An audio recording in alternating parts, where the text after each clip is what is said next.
haii. Today we are going to make a portrait with these soft pastels. Hope you enjoy it. So let's get to the video. അപ്പോൾ ഇതാണ് നമ്മുടെ ക്യാമലിൻ്റെ soft pastels. ഈ ഒരു ബോക്സിന് ഏകദേശം 340 ആയിരുന്നു തോന്നുന്നു ഞാൻ വാങ്ങിക്കുമ്പോൾ. ഞാൻ ആമസോണിൽ നിന്നാണ് വാങ്ങിച്ചത്.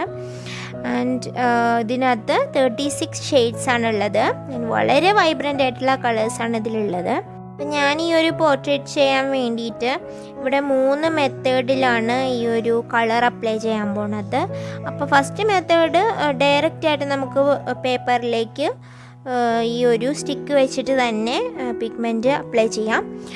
സെക്കൻഡ് മെത്തേഡിൽ ഈ ഒരു പൗഡർ നമുക്ക് ഗ്രേറ്റ് ചെയ്തിട്ട് എവിടെയെങ്കിലും ഒരു ട്രെയിലെന്തോ ഇട്ടിട്ട് ഇതുപോലെ കൈ കൊണ്ട് നമുക്ക് പേപ്പറിലേക്ക് അപ്ലൈ ചെയ്യാം. മൂന്നാമത്തെ മെത്തേഡിൽ ഇതുപോലെ പിഗ്മെൻറ്റ് ഗ്രേറ്റ് ചെയ്തെടുത്തതിൽ ആ ഒരു പൗഡർ വാട്ടറിൽ മിക്സ് ചെയ്തിട്ട് നമുക്ക് ഫൈൻ ഡീറ്റെയിൽസൊക്കെ കൊടുക്കാൻ കഴിയും. ഇപ്പോൾ ഒരു 3 മെത്തേഡും ഞാൻ ഈ ഒരു പോർട്രേറ്റിൽ യൂസ് ചെയ്യുന്നുണ്ട് കേട്ടോ. അപ്പം ഞാനിത് വരയ്ക്കാൻ പോണത് എൻ്റെ ഒരു ഡ്രോയിങ് നോട്ട് ബുക്കിലാണ്. നിങ്ങളുടെ കയ്യിൽ ഹാൻഡ് മെയ്ഡ് പേപ്പറോ അല്ലെങ്കിൽ ക്യാൻവാസ് ഷീറ്റോ ഇല്ലെങ്കിൽ ഡ്രോയിങ് ഷീറ്റോ ഒക്കെ ഉണ്ടെങ്കിൽ അതും യൂസ് ചെയ്യാവുന്നതാണ്. A4 പേപ്പറിലും കുഴപ്പമൊന്നുമില്ല, അത്രയ്ക്ക് ഒരു നല്ല പെർഫെക്റ്റ് ആയിട്ട് കിട്ടില്ല എന്നേ ഉള്ളൂ. അതിലും ട്രൈ ചെയ്യാവുന്നതാണ്.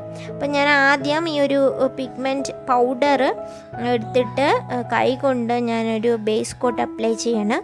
ഈ ഒരു പിക്ചർ എന്ന് പറയുന്നത് ഒരു സെലിബ്രിറ്റിയുടെയോ അല്ലെങ്കിൽ ഒരു റിയൽ ലൈഫ് പേഴ്സൻ്റെ ഒന്നും അല്ല. എൻ്റെ മൈൻഡിൽ വന്ന ഒരു കേസ് ഞാനങ്ങ് പേപ്പറിലേക്ക് വരച്ചെടുത്തു എന്നേ ഉള്ളൂ. വളരെ റഫായിട്ട് വരച്ചെടുത്താണ് കേട്ടോ. അപ്പോൾ അതുപോലെ തന്നെ ഇത് വളരെ ഹൈപ്പർ റിയലിസ്റ്റിക് ആയിട്ടുള്ള പോർട്രേറ്റ് ഒന്നും അല്ല. അപ്പോൾ നമ്മുടെ ചാനലിൽ എപ്പോഴും ക്രാഫ്റ്റ് അല്ലേ കാണിക്കണേ. അപ്പോൾ ഒരു വെറൈറ്റിക്ക് വേണ്ടിയിട്ട് ഞാൻ ഇന്നൊരു പെയിൻറ്റിങ് ചെയ്യാമെന്ന് വിചാരിച്ചു. അങ്ങനെയാണ് ഈ ഒരു ഇതിലേക്ക് വന്നത്. ആൻഡ് നമുക്ക് ബ്ലെൻഡ് ചെയ്യാൻ വേണ്ടി ഇതുപോലെ ബഡ്സും യൂസ് ചെയ്യാൻ പറ്റും. അപ്പം ഞാൻ ചെറിയ സ്ഥലത്തൊക്കെ ഈ ഒരു പിഗ്മെൻറ്റ് ആഡ് ചെയ്യുമ്പോൾ ഞാൻ ബഡ്സ് വെച്ചിട്ടാണ് ആഡ് ചെയ്ത് ബ്ലെൻഡ് ചെയ്ത് കൊടുക്കുന്നത്. അല്ലെങ്കിൽ കൈകൾ തന്നെ കൂടുതൽ വിരലുകൾ കൊണ്ട് തന്നെ ബ്ലെൻഡ് ചെയ്ത് കൊടുത്താൽ മതി. ആൻഡ് അതുപോലെ ഇതൊരു ഹൈപ്പർ റിയലിസ്റ്റിക് ആയിട്ടുള്ള ഒരു പോർട്രേറ്റ് ആണെന്നോ നിങ്ങൾ വിചാരിക്കരുത് കേട്ടോ. ഞാൻ വളരെ സിമ്പിൾ മെത്തേഡിലാണ് ഈ ഒരു പോർട്രേറ്റ് കംപ്ലീറ്റ് ആക്കുന്നത്. അപ്പോൾ ഡീറ്റെയിലിംഗ് ഒക്കെ അത്രയ്ക്ക് അങ്ങോട്ട് ശരിയാവുമോ എന്ന് എനിക്കറിയില്ല, നിങ്ങൾ തന്നെ കണ്ടു മനസ്സിലാക്കൂ. ആൻഡ് ഞാൻ കുറച്ച് നാളായി ഇങ്ങനെ പെയിൻറ്റിങ്ങും ഡ്രോയിങ്ങും ഒക്കെ ചെയ്തിട്ട്. എപ്പോഴും ഞാൻ സ്കൾപ്റ്റിങ്ങിലാണ് കോൺസെൻട്രേറ്റ് ചെയ്യാറ്. അപ്പോൾ ഒരു വെറൈറ്റിക്ക് വേണ്ടിയിട്ട് ഈ ഒരു ചാനലിൽ ഒരു പെയിൻറ്റിങ് ഇടാൻ എങ്ങനെയുണ്ട് നോക്കട്ടെ വിചാരിച്ചിട്ട് ഇന്ന് ഇത് അപ്ലോഡ് ചെയ്യാണ്. ചീക്ക് ഏരിയാസിലൊക്കെ നമുക്ക് കുറച്ച് റെഡ് ഒരു ബ്ലഷ് പോലെ കൊടുക്കാം. ഷെയ്ഡ് ചെയ്യുമ്പോൾ എല്ലാ പെയിൻറ്റ് വെച്ചിട്ട് ചെയ്യുന്നത് പോലെ ആദ്യം ലൈറ്റ് ഷെയ്ഡ് പിന്നെ അത് ഡാർക്കൻ ചെയ്ത് കൊണ്ടുവരികയാണ് ചെയ്യണത്. ഇപ്പോൾ നിങ്ങൾ കണ്ടില്ലേ, ഒരു ഐബ്രോസും അതുപോലെ ഐയൊക്കെ വരച്ചു കൊടുക്കുന്നതിന് ഞാനൊരു പിഗ്മെൻ്റ് എടുത്ത് ബ്രൗൺ കളർ പിഗ്മെൻ്റ് ഇതിൽ നിന്ന് ഗ്രേറ്റ് ചെയ്തെടുത്തിട്ട് അത് വാട്ടറിൽ മിക്സ് ചെയ്തിട്ടാണ് ചെയ്യുന്നത്. അപ്പം നമുക്ക് അവിടെയൊക്കെ നേരിട്ട് അപ്ലൈ ചെയ്ത് കഴിഞ്ഞാൽ പറ്റില്ലല്ലോ, ഫൈൻ ഡീറ്റെയിൽസ് അല്ലേ. അതുപോലെ തന്നെ ഹെഡിൻ്റെ അവിടെയും ആദ്യം ഞാനൊരു ബേസ് കോട്ട് ഡാർക്ക് ബ്രൗൺ ആണ് കൊടുക്കുന്നത്. വേണമെങ്കിൽ നേരിട്ട് ബ്ലാക്ക് വേണമെങ്കിലും കൊടുക്കാം കേട്ടോ. ഇനി നമുക്ക് നേരിട്ട് ആ സ്റ്റിക്ക് വെച്ചിട്ട് ആ ഒരു ഹെയറിൻ്റെ ഡീറ്റെയിലിംഗ് ഒക്കെ കൊടുക്കാം റഫായിട്ട്. അതിനുശേഷം നമ്മളിത് ബ്ലെൻഡ് ചെയ്യും. കുറച്ചൊന്ന് ബ്ലെൻഡ് ചെയ്യുന്നുണ്ട്. ബ്ലെൻഡ് ചെയ്തതിന് ശേഷം നമുക്ക് ഫൈൻ ഡീറ്റെയിൽസ് ഒരു 2-3 കൂട്ടിയും കൂടെ കൊടുക്കുമ്പോൾ ഹെയർ റെഡിയാവും. നമുക്ക് ഡ്രസ്സാണ് ചെയ്യണത്. അതിന് വേണ്ടിയിട്ട് ഞാൻ എല്ലാ ഒരു പർപ്പിൾ ഷെയ്ഡും എടുത്തിട്ടുണ്ട് കേട്ടോ. പർപ്പിളിൻ്റെ എല്ലാ അല്ലെങ്കിൽ പിങ്കിൻ്റെ എല്ലാ ഷെയ്ഡും എടുത്തിട്ടുണ്ട്. ഡീപ് ബ്രില്യൻ പർപ്പിൾ, അതുപോലെ തന്നെ മജന്ത എല്ലാം കൂടെ മിക്സ് ചെയ്തിട്ടാണ് ഞാനിവിടെ ചെയ്യുന്നത്. മറ്റ് മീഡിയങ്ങളെയൊക്കെ അപേക്ഷിച്ച് സോഫ്റ്റ് പേസ്റ്റൽസ് വെച്ച് ചെയ്യുമ്പോൾ നല്ല വൈബ്രൻ്റ് ആയിട്ടുള്ള കളറ് നമുക്ക് കിട്ടും. നല്ലൊരു എഫക്റ്റാണ്. അതുപോലെ പെട്ടെന്ന് തന്നെ നമുക്ക് പോർട്രേറ്റ് ചെയ്തെടുക്കാനും പറ്റും. സാധാരണ എല്ലാം ചെയ്ത് കണ്ടിട്ടുള്ള ഒരു മെത്തേഡ് നേരിട്ട് പേസ്റ്റൽസ് അപ്ലൈ ചെയ്യുക എന്നുള്ളതാണ്. അപ്പോൾ നല്ല എക്സ്പീരിയൻസ്ഡ് ആയിട്ടുള്ള ആൾക്കാരൊക്കെ ആകുമ്പോൾ അവർക്കങ്ങനെ ചെയ്യാൻ കഴിയും. ഇപ്പം എന്നെ പോലെയുള്ള ബിഗിനേഴ്സ്, ഞാനൊരു ആർട്ട് സ്റ്റുഡൻ്റ് ഒന്നും അല്ല. അപ്പോൾ അതുകൊണ്ട് എൻ്റെ ഒരു രീതിക്ക് ഇത് ഇങ്ങനെ ട്രൈ ചെയ്യുന്നേ ഉള്ളൂ. ആൻഡ് ഇനി നമുക്ക് ആ ഒരു ഹെയറിൻ്റെ അവിടെ മോർ ഡീറ്റെയിലിംഗ് കൊടുക്കാൻ വേണ്ടിയിട്ട് ആ ഒരു ഡാർക്കായിട്ടുള്ള ബ്രൗണ് വാട്ടറിൽ മിക്സ് ചെയ്തിട്ട് നമുക്ക് ഡീറ്റെയിലിംഗ് കുറച്ചും കൂടെ കൊടുക്കുക. അപ്പോൾ അതവിടെ ഇപ്പോൾ ആ ഒരു ലൈൻസ് പോലെ കിടക്കുന്നതൊക്കെ നന്നായിട്ട് ബ്ലെൻഡായിട്ട് കിട്ടും. അപ്പോൾ മിക്കവാറും ഫൈൻ ബ്രഷ് യൂസ് ചെയ്യുന്നതാണ് ഈ ഒരു മെത്തേഡിനൊക്കെ നല്ലത്. ആൻഡ് അതുപോലെ കണ്ണുകൾ വരയ്ക്കുമ്പോൾ, ചുണ്ട് വരയ്ക്കുമ്പോൾ അവിടെയൊക്കെ നമുക്കിതുപോലെ ഈ ഒരു പിഗ്മെൻറ്റ് വാട്ടറിൽ മിക്സ് ചെയ്തിട്ടുള്ള മെത്തേഡ് തന്നെയാണ് യൂസ് ചെയ്യുന്നത് നല്ലത്.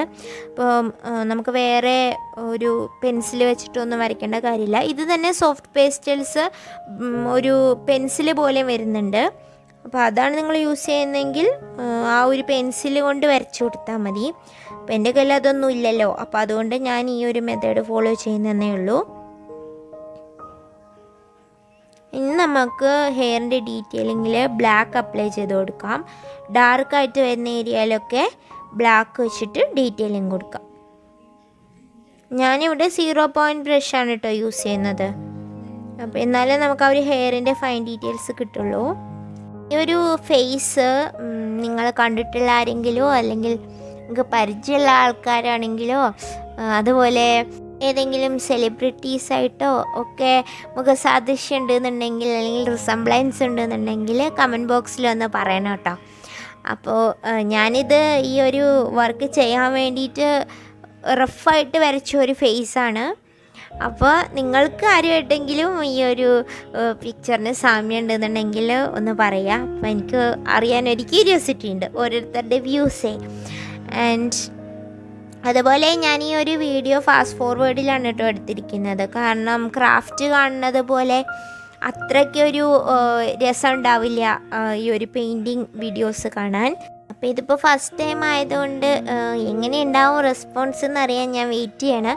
അപ്പോൾ നിങ്ങൾക്ക് ഇതുപോലെ ഈ ഒരു ഡ്രോയിങ് വീഡിയോസ് അല്ലെങ്കിൽ പെയിൻറ്റിങ് വീഡിയോസ് ഡീറ്റെയിൽഡായിട്ട് കാണണം എന്നുണ്ടെങ്കിൽ ഞാൻ ഇനിയും ഇതുപോലെ ചെയ്യുന്നതായിരിക്കും. അപ്പോൾ ആ കാര്യങ്ങളൊക്കെ നിങ്ങൾ കമൻറ്റ് ബോക്സിൽ ഒന്ന് ഷെയർ ചെയ്യുക.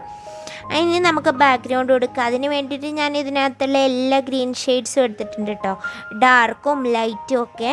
പിന്നെ ഞാനൊരു ആർട്ട് സ്റ്റുഡൻ്റ് അല്ലാത്തതുകൊണ്ട് എനിക്ക് ഇങ്ങനെയാണ് ലൈറ്റ് ഷെയ്ഡ് ഇപ്പോഴേ അപ്ലൈ ചെയ്യാവുള്ളൂ അല്ലെങ്കിൽ ഇങ്ങനെ അപ്ലൈ ചെയ്യാവുള്ളൂ ആ ഒരു റൂൾസൊന്നും അറിയില്ല. സോ അതുകൊണ്ട് ഞാൻ എൻ്റെ രീതിക്കാണ് അങ്ങ് ബ്ലെൻഡ് ചെയ്ത് കൊടുക്കുന്നത്. എൻ്റെ രീതിക്കാണ് ഞാനിവിടെ കളറൊക്കെ അപ്ലൈ ചെയ്ത് കൊടുക്കുന്നത്. അപ്പോൾ നിങ്ങൾക്ക് ആർട്ടൊക്കെ നന്നായിട്ട് അറിയുന്ന ആൾക്കാരാണ് ഇത് കാണുന്നതെന്നുണ്ടെങ്കിൽ എന്തെങ്കിലും ടിപ്സ് ഉണ്ടെങ്കിൽ അതും ഷെയർ ചെയ്യുക. അവസാനം നമ്മൾക്ക് ലിപ്സും അതുപോലെ കണ്ണുകളും ഒക്കെ ഹൈലൈറ്റ് ചെയ്തിട്ട് ആ ഒരു വൈറ്റ് സ്പോട്ടൊക്കെ കൊടുക്കാൻ വേണ്ടിയിട്ട് ഞാനിവിടെ അക്രിലിക് പെയിൻറ്റ് യൂസ് ചെയ്യുന്നുണ്ട്. അപ്പോൾ ഇതിലെ വൈറ്റ് മാത്രം ഇട്ടപ്പോൾ അത് അത്രയ്ക്കൊരു എടുത്ത് നിൽക്കുന്നില്ല ഹൈലൈറ്റ്. സോ അതുകൊണ്ട് ഞാൻ അക്രിലിക് പെയിൻറ്റും കൂടെ ഇവിടെ ഹൈലൈറ്റിന് വേണ്ടിയിട്ട് യൂസ് ചെയ്തിട്ടുണ്ട്, നോസിനും ലിപ്പിലും ആൻഡ് കണ്ണുകൾക്കും. അപ്പോൾ സോഫ്റ്റ് പേസ്റ്റൽസ് വെച്ചിട്ടുള്ള നമ്മുടെ അജ്ഞാത സുന്ദരിയുടെ ഈ ഒരു പെയിൻറ്റിങ് കംപ്ലീറ്റ് ആയിട്ടുണ്ട്. വളരെ സിമ്പിളായിട്ടാണ് കേട്ടോ ഞാൻ ചെയ്തത്. ഒരു ഹൈപ്പർ റിയലിസ്റ്റിക് പെയിൻറ്റിംഗ് ഒന്നുമല്ല ഇത്. നിങ്ങൾക്ക് എല്ലാവർക്കും ഇഷ്ടപ്പെട്ടെന്ന് വിശ്വസിക്കുന്നു. ഇഷ്ടപ്പെട്ടിട്ടുണ്ടെങ്കിൽ തീർച്ചയായിട്ടും ലൈക്ക് ചെയ്യുക, നിങ്ങളുടെ അഭിപ്രായങ്ങൾ കമൻറ്റ് ചെയ്യുക. അപ്പോൾ ആദ്യമായിട്ടാണ് എൻ്റെ ചാനൽ കാണുമെങ്കിൽ സബ്സ്ക്രൈബ് ചെയ്യാനും മറക്കരുത് കേട്ടോ. അപ്പോൾ നമുക്ക് പുതിയൊരു വീഡിയോ ആയിട്ട് ഇനി വെള്ളിയാഴ്ച കാണാം. Chill then bye. Thank you for watching.